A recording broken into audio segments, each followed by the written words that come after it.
moments, we believe cooperation is possible. The cooperation we witnessed in New Delhi demonstrated this. India's G20 presidency was ambitious, and it carved a consensus that changed the ethic and ethos of G20. From a banker's G20, it became a people's G20. From the financial center, it became the development center. Thank you, Prime Minister Modi, for your leadership and stewardship, for providing the world with a template for building consensus, even as we build ambitions. And finally, I want to touch on the word creation. Creation abounds in new geographies, such as the one you are today present in. From digital public infrastructure to smart mobile-based financial systems, we are experiencing innovation that serves the next 7 billion people. In fact, innovations of the next 7 billion people are now reaching the others as well. Conflict, contest, cooperate, and create. These are 4 trends of our times. How do we navigate these as individuals, as communities, as countries, and as a collective? Being slightly poetic, let me just add, the old order has withered away. The new order is still in its infancy. But there is no better moment than now. We must realize that we are not being acted upon. We are the actors. Our stories are not being written for us. We are the authors. The time to despair is behind us, and this year we pose that vital question to all of us. What is the strategy of our times? What is the chaturanga for this moment? This is the goal of this year's dialogue, to write a truly forward-looking script to ensure that the stories of tomorrow are not scripted by any single pen. And at this dialogue, we don't seek conformity, we confront reality. Be kind, be real, be purposeful. And once again, thank you so much for being here. With this, let me now invite the chairman of the Observer Research Foundation, Mr. Sanjay Joshi, to reflect on the theme and introduce our very special inaugural speaker this evening, Mr. Sanjay Joshi.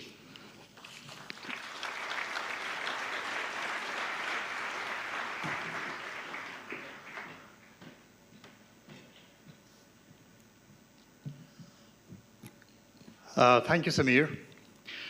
A very good evening to our distinguished guests, Honorable Prime Minister of India, Shri Narendra Modi ji, our guest of honor, Excellency Kyriakos Mitsotakis, Prime Minister of Greece, Honorable External Affairs Minister Shri Jaishankar, our partners from the Ministry of External Affairs, ministers, admirals, generals, and eminent guests from across the world. Speakers and delegates, the first quarter of the 21st century will probably go down in history as an interregnum, a period caught in the crosshairs of a transition, a time of questioning, of upheaval and discord. And in this churn, we find ourselves in a divided world, a world cleft in 2 hemispheres, each scared and haunted by the shadow of the other. Many today actually despair over the return of another dark age. The parallels are many. First, the Black Death came calling in 2020. The prosperous fenced themselves in. Now we see wars proliferate across the face of the globe, break out into conflicts, constrained by no rules or conventions. Nations struggle to guard borders, while others flee to escape the horrors of conflict. New instruments of war that cut off access to finance, food, energy, information are deployed at scale. Yet, these are not the dark ages. The digital age actually is not a dark age. It is no descent into darkness. If anything, it is a case of being blinded by too much light, being rendered sightless in the hypnotic glare of our sleepless screens day and night. Hypersaturated and hyper-stimulated, our ability to discriminate between is completely confounded. We can't tell between what is true and what is fake. Disinformation today spreads faster, deeper, and far wider than the truth can run. And every tweet chips away the foundations of trust. And as the majority of the world's population approaches elections this year, a fear looms.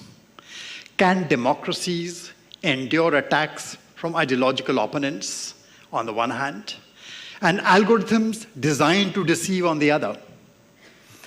And so the dilemma of our times, how do democracies surmount the temptation to copy the other? How do they prevent fear from transforming them to become the very enemy they seek to defeat? Because if they were to lose the sense of what is to be democracy, who would have won and who would have lost? So this was how Chaturanga came and became the central idea for Raisina 2024. That board game of war, of moves and counter moves spreading across all domains. One version about the origin of Chaturanga claims that the game was devised by Queen Mandodari, the consort wife of the demon king Ravana. Now, this pious and God-fearing woman hoped that this game would distract her warmongering lord away from real conflict by immersing him in a virtual board game.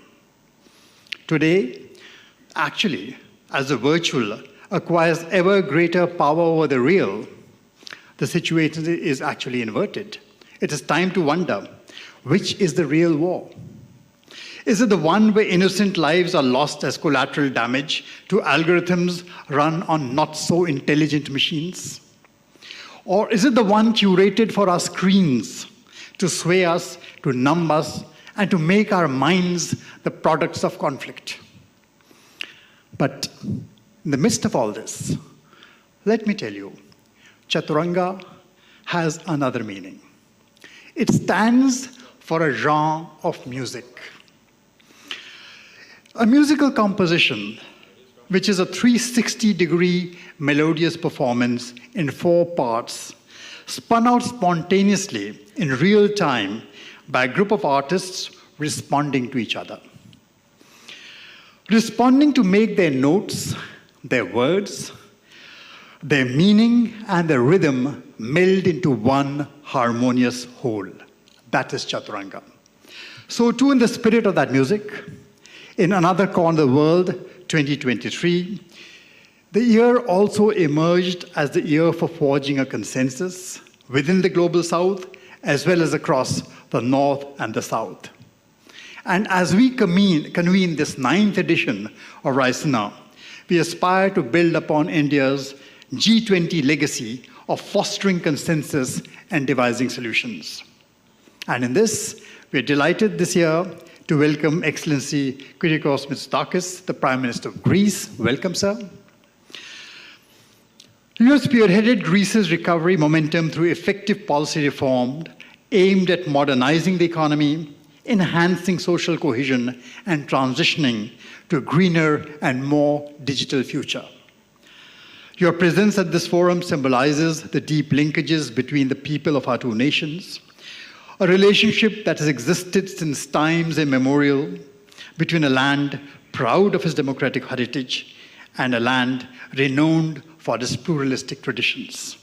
We look to Greece not only as a centuries-old friend, but also as a partner with the collective aim of returning us from the Chaturanga of war to the Chaturanga of concord in order to revitalize a broken global community.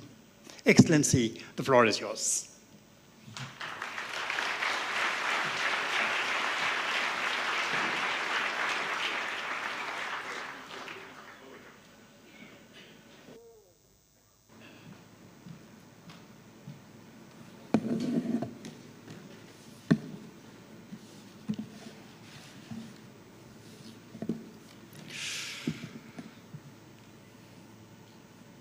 Prime Minister Modi, Minister of External Affairs, dear Chairman of the Observer Research Foundation, Excellencies, distinguished guests, ladies and gentlemen, thank you first of all for this very warm welcome.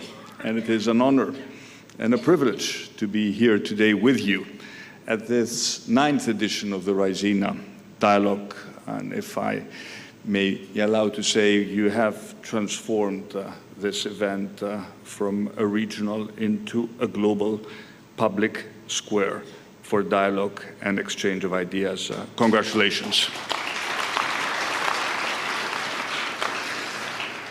And let me start by saying that today is a moment to both reflect upon and celebrate the strength of the partnership between our two great nations, between India and Greece.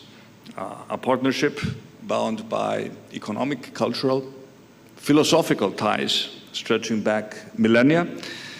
A partnership between two allies, two countries that share similar values. A partnership that today binds us closer than ever before. But above else, a partnership between the world's oldest democracy and the world's largest democracy. And it is to democracy that I turn first. Ladies and gentlemen, as was pointed out in the introduction by the chairman, 2024 is a year of striking geopolitical importance.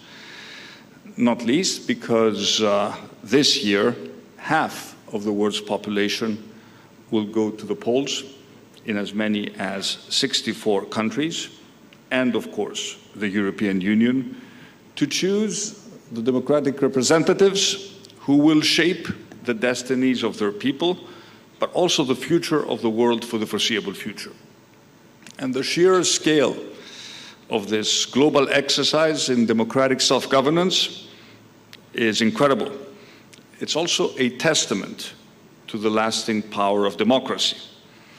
And elections here in India, as I had an opportunity to discuss with Prime Minister Modi, this vast, thriving, giant nation of 1.4 billion people, elections here in India convincingly challenge any flawed notion that significant scale is a barrier to democracy. You are an example to the world, an example which should be celebrated, a demonstration of how democracy can deliver stronger economic growth. This has been your record for a decade now. How strong economic growth can deliver prosperity, and how, of course, the delivery of prosperity can also strengthen social cohesion. Now, of course, not all democracies are the same, nor do they face the same challenges, but they do share the same ideals and the same fundamental guiding principles. The most important being the right of people to determine their own future through fair and free elections. And of course, democracies have more than that in common. They're all, in a sense, imperfect. There is no such thing as a perfect democracy. They're all constant works in progress. And they all, of course, face a range of unprecedented threats. And that's why I believe that this year, 2024, will be a definitional year for democracy. And we must face head-on, but also shoulder to shoulder, a demanding set of challenges. They were very well portrayed in this short video which introduced today's event, from climate change, poverty to mass migration, to war, geopolitical tensions, and both the fear and hope posed by the rapid emergence of artificial intelligence.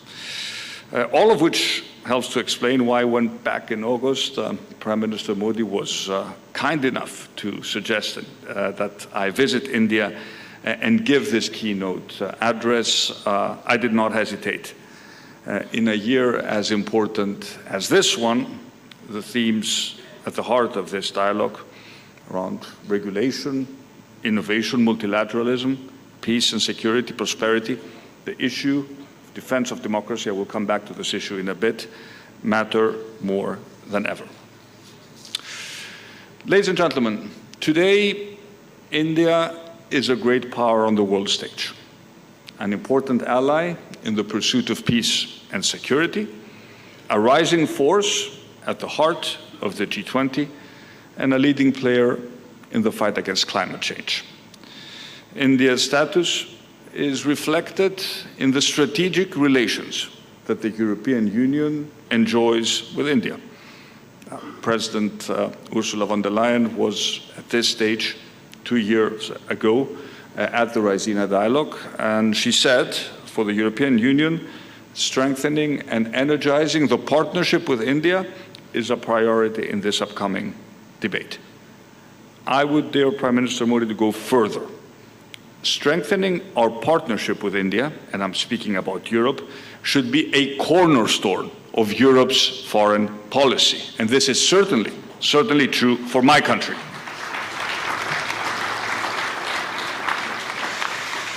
We have made good progress over the past years towards achieving that goal, but we have much further to go. And Greece has an important role in this endeavor. And as I told the Prime Minister during his recent visit to Athens, I should point out the first by an Indian Prime Minister since 1983, we are at a unique moment of mutually beneficial opportunity. One in which Greece, given its geographic, cultural, and strategic proximity, can act as an interlocutor between India and Europe, and I would dare to go even wider lens, between the global north and the global south, and indeed between the east and the west. Since ancient times, Greece's position at a physical and cultural crossroads means that it has always been a corridor for exchange in goods, in knowledge, and in wisdom. Today, Greece has excellent relations with all countries in the Middle East, the Gulf countries, and is uniquely placed as a connector between the Mediterranean Sea and the Indo-Pacific. It presents so much opportunity for both our countries. We are already a well-established logistics center, an international gateway, but we want to increase connectivity and promote trade still further. Piraeus is one of the busiest ports in Europe. More of our ports are in the process of being privatized. Greek shipowners, something which is absolutely critical also for India, control the largest merchant marine fleet in the world. And beyond the flow of goods, we are pursuing new corridors for data and energy. And the emergence of groundbreaking projects like IMEC, the India, Middle East, Europe corridor, hold great promise to supercharge connectivity between India, the growth economies of the Middle East, and Europe. One has just to look at the map to realize that Greece is sitting right in the center of this new corridor. And to our friends in India, I say, we are your natural doorstep to Europe and beyond. And the war in Gaza and the turmoil in the Middle East is undoubtedly destabilizing. But it does not undermine the profound, the powerful logic behind IMEC. Nor should it weaken our resolve to work tirelessly towards materializing it. Instead, I would argue it gives us even more reasons to promote peace, given that IMEC at its heart is also a peace project, which can bring about stability and prosperity for all participating countries. Countries which are at war don't trade with each other. The Indo-Pacific region is a major focus for the European Union's global policy. And earlier this month, in Brussels, at the third EU Indo-Pacific Ministerial Forum, we took a series of measures aimed at intensifying the partnership between the European Union and the countries of the Indo-Pacific. Our two regions are increasingly connected because we face the same challenges, but we also share the same interests, promoting peace, prosperity, stability, and of course, climate and environmental resilience. Dear Prime Minister, dear friends, recognizing the strategic importance of the role India plays in this evolving new order is fundamental. And the relationship between India and Greece, as we had an opportunity to reconfirm in our very fruitful bilateral discussions today, is one based on respect, on friendship, on values, but also on the mutual will to see our people progress and prosper.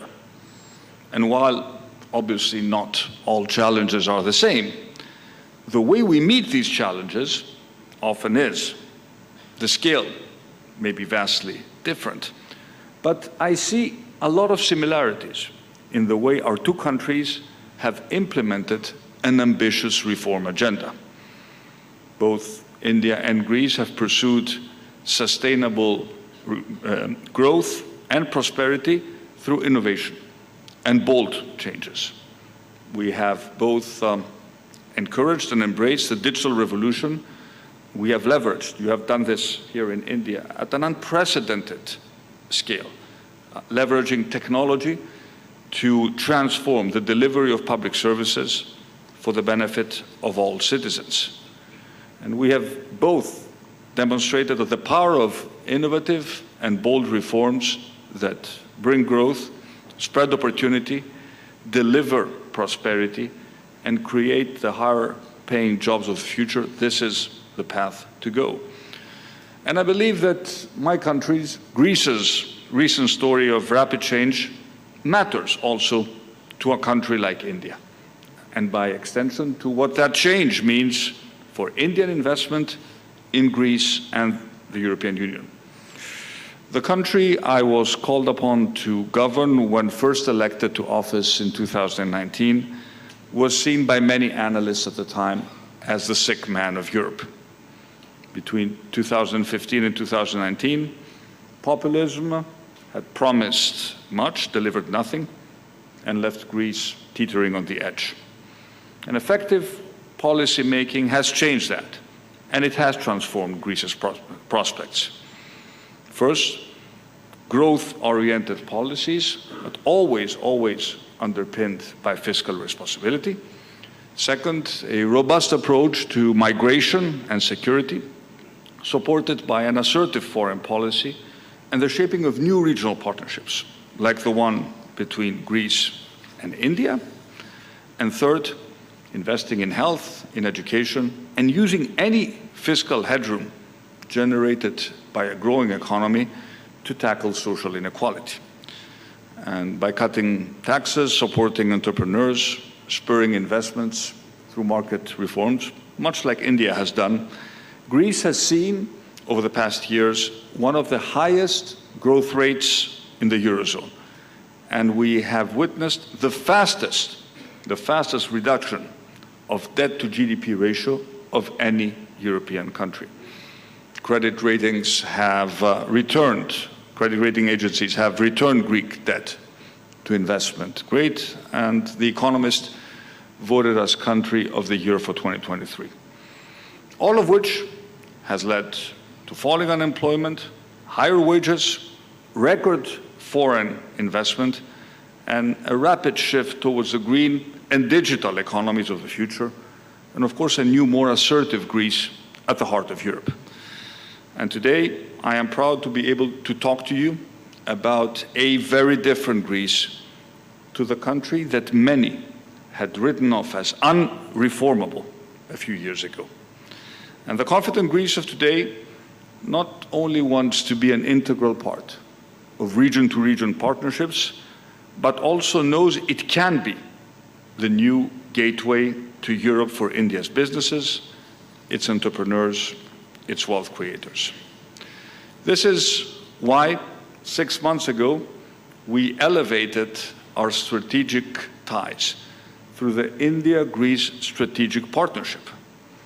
India is the world's fastest big economy, Greece has over the past years enjoyed some of the fastest growth rates of any European country. Mutual investment is a major goal of our bilateral relations.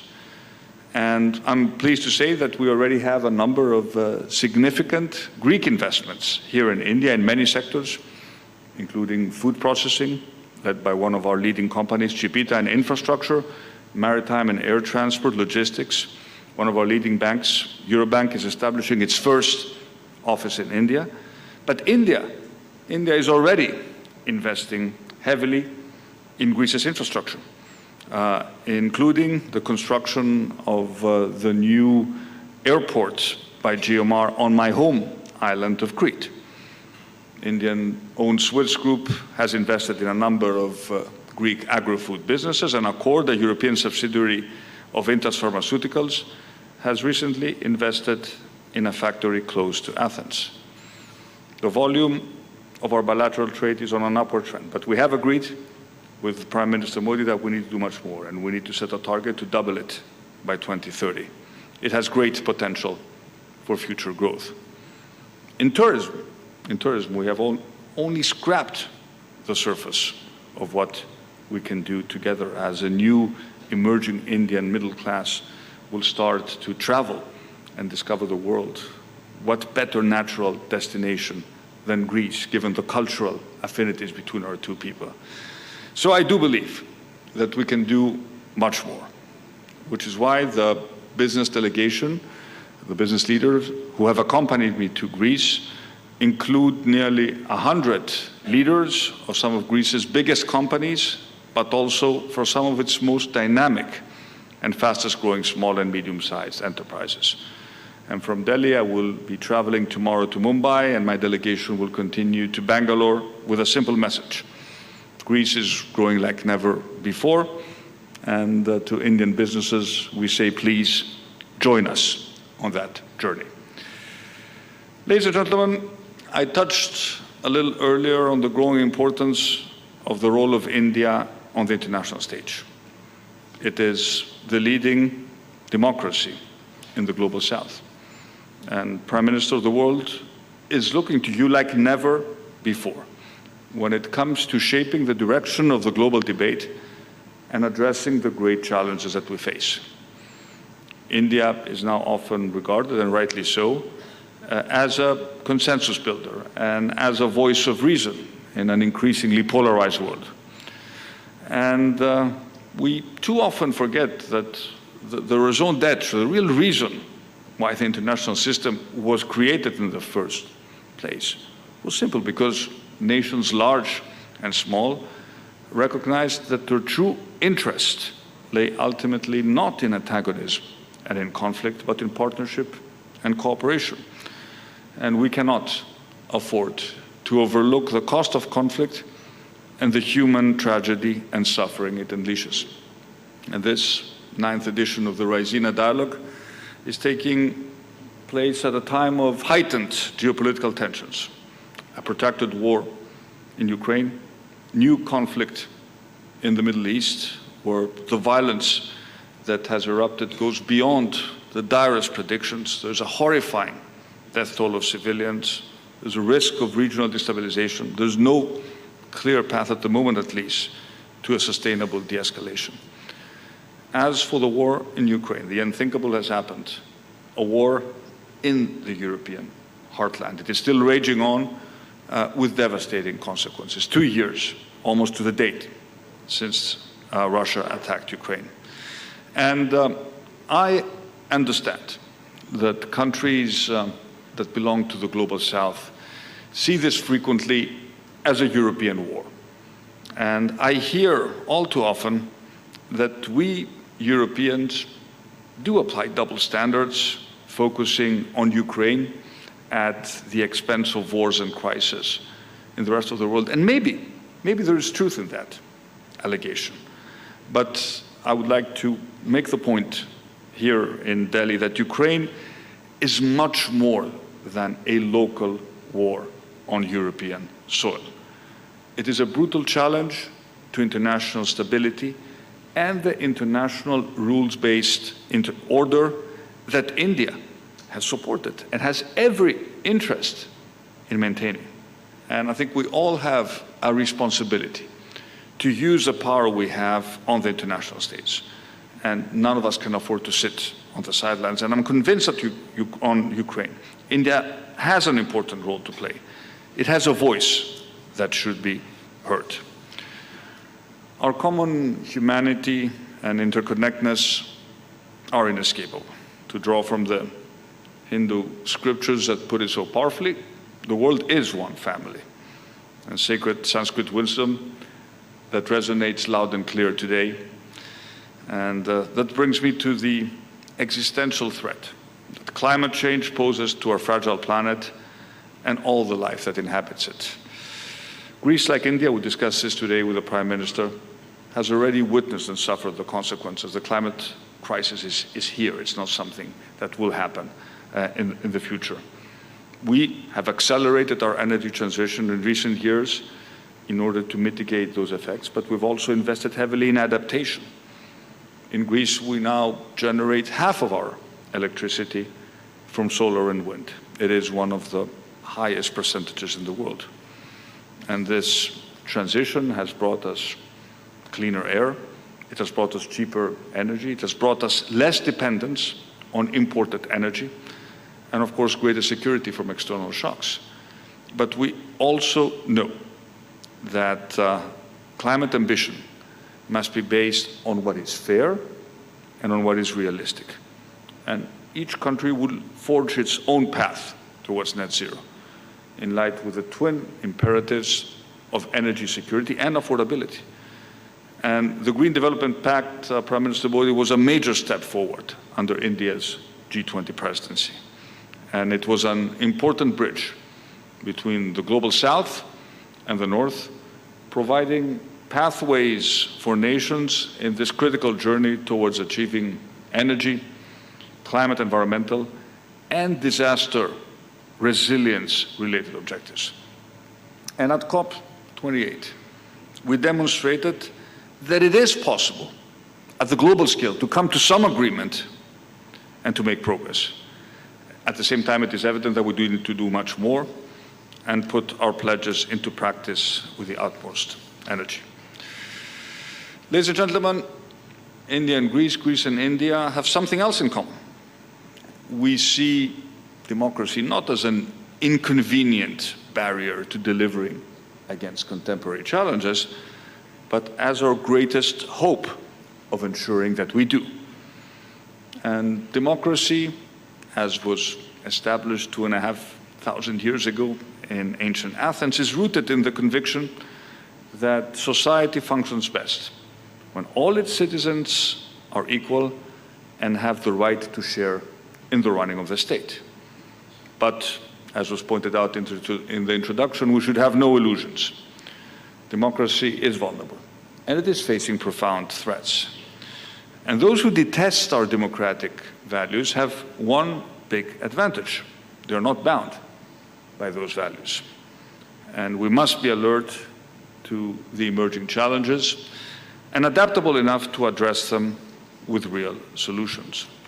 We must, if necessary, own up to our own mistakes, but above all, we must listen to each other with mutual respect, without preaching or exhibiting any sense of moral superiority.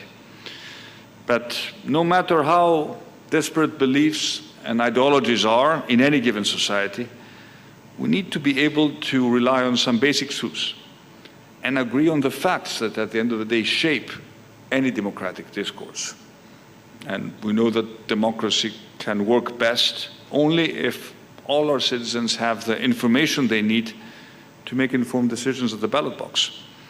And our technological advances, profound as they may be, AI, social media, the internet itself, need to be tools to facilitate the propagation of information. They must not be weapons against reality. And it is now undeniable that artificial intelligence presents a powerful tool for deceptive use at the hands of malicious actors who wish to disrupt democratic elections. And no democratic nation, large or small, is immune to this threat. Government regulation is frequently necessary. I'm very glad that the European Union has already agreed on what we call the Artificial Intelligence Act, the first ever legal framework regulating artificial intelligence. But also the technology sectors, as the producers of AI need to exercise the utmost responsibility, and this is true for all global technology companies. And it is good that we're starting to work on this. I was able to witness it firsthand at the Munich Security Conference last week. There are some of the leading companies of the sector signed an accord to combat deceptive use of artificial intelligence in the 2024 elections.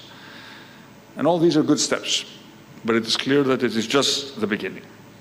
In the coming years, we will need to do more in order to protect democracy from the many threats that will be launched against it, perhaps already in this very crucial election year. And today, democracy, and that is why this gathering is so important, is about essentially outsmarting those who seek to bend and misshape the rule of democratic discourse in their favor. And India to be represented at the highest table and in order for their voice to be heard. But, and here I'm referring to all the policymakers who participate at this year's dialogue, we need your help. Because at the end of the day, effective policymaking relies on creative thinking, and it flourishes in international fora, such as the one I have the privilege of addressing today. Prime Minister Modi, Minister Jaishankar, ladies and gentlemen, as I conclude, it is worth reflecting on the fact that while Greece and India discovered democracy and certainly each other a long time ago, it is today that they're discovering each other again. And the success of this cooperation is based on a very simple premise. We both believe in the virtues of discussion and debate. After all, ancient civilizations encouraged this debate and this cross-fertilization of ideas. And there's a lot. We talk a lot about artificial intelligence, but there's also a lot to be learned by the ancestral intelligence which is hidden in our ancient civilizations. And we recognize that without such debate, the search for truth is meaningless. This world is increasingly divided. It's divided between the West and the East, between the South and the North. And Greece and India stand essentially at the intersection of these divisions. These divisions can be managed, they can even be tempered by open discussions, which is why the world needs, and you called it a public square. I will call it an agora. Agora, the ancient word, not just a marketplace, but a new meeting place where ideas can be tested against each other. And providing us with this new agora. A divided world needs more tangible and physical connections as well. And the integration of our two seas, the Indo-Pacific on the one hand, the Mediterranean Sea on the other, will benefit not just India and Greece, but our neighbors too. Our two people have much to learn from each other, and they also have much to give to the world. And if we are to do so with effect, we must begin today with a commitment to public discourse, open discussions, tolerance, acceptance of the opposite view, and of course, the preservation of the democratic ideal. Thank you very much for listening.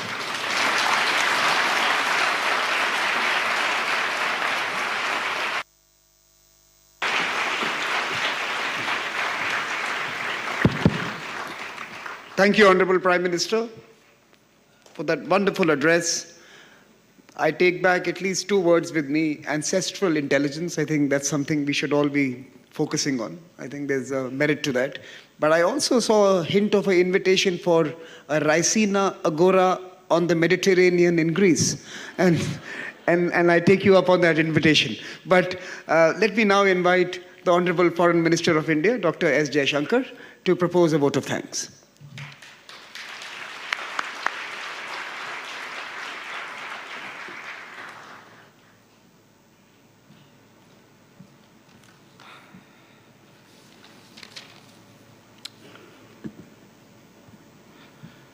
Prime Minister Narendra Modi ji, Prime Minister Mitsotakis, Excellencies, dear friends.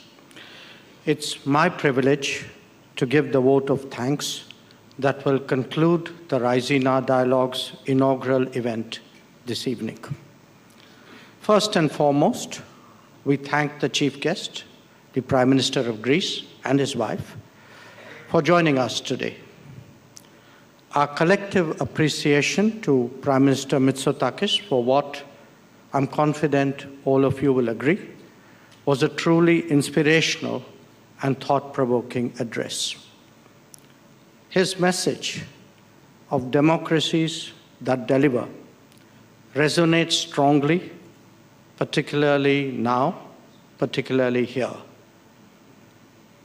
Prime Minister Modi's presence amongst us, as always, is a reminder of India's growing engagement with the world, especially in the last decade. He has shown us why it is as important to listen and reflect as it is to articulate and express. This event takes place at the end of a day which has seen the intensification of the strategic partnership between India and Greece established during Prime Minister Modi's visit in 2023. As two civilizational states, our countries have a particular responsibility to contribute to the evolution of the contemporary global order. We both, naturally, tend to take a long view of challenges and a considered one of opportunities. In the flow of history, connectivity has always played a crucial role.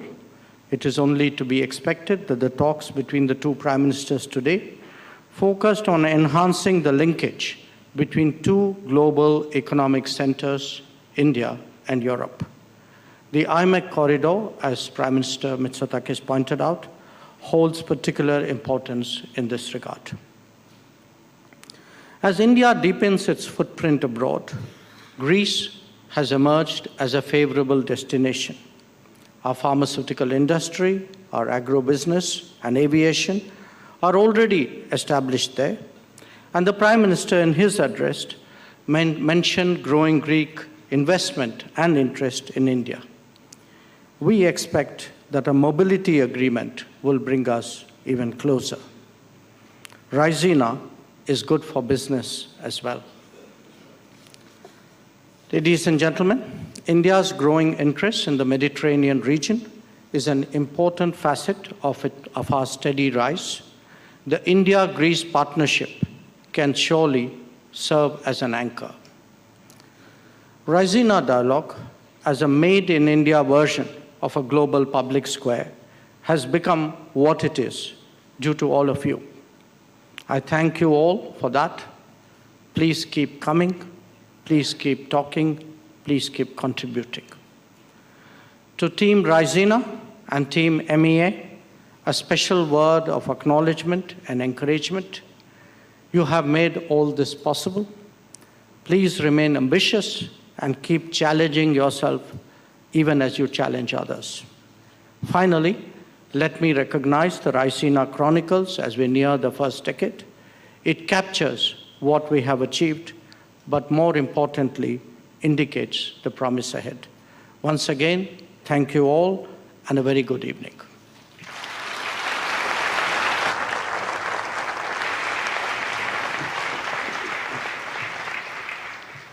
Thank you, Dr. Jaishankar. May I request you all to remain seated as the VIPs exit the room.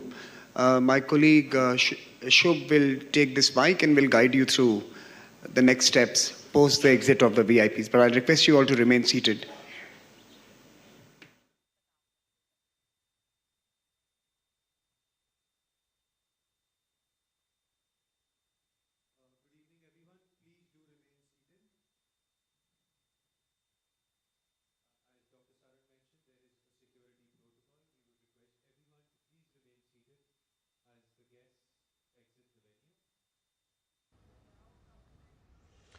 तो आप देख रहे थे सीधा प्रसारण नवे Raisina dialogue के उद्घाटन संस्करण का और ग्रीस के प्रधान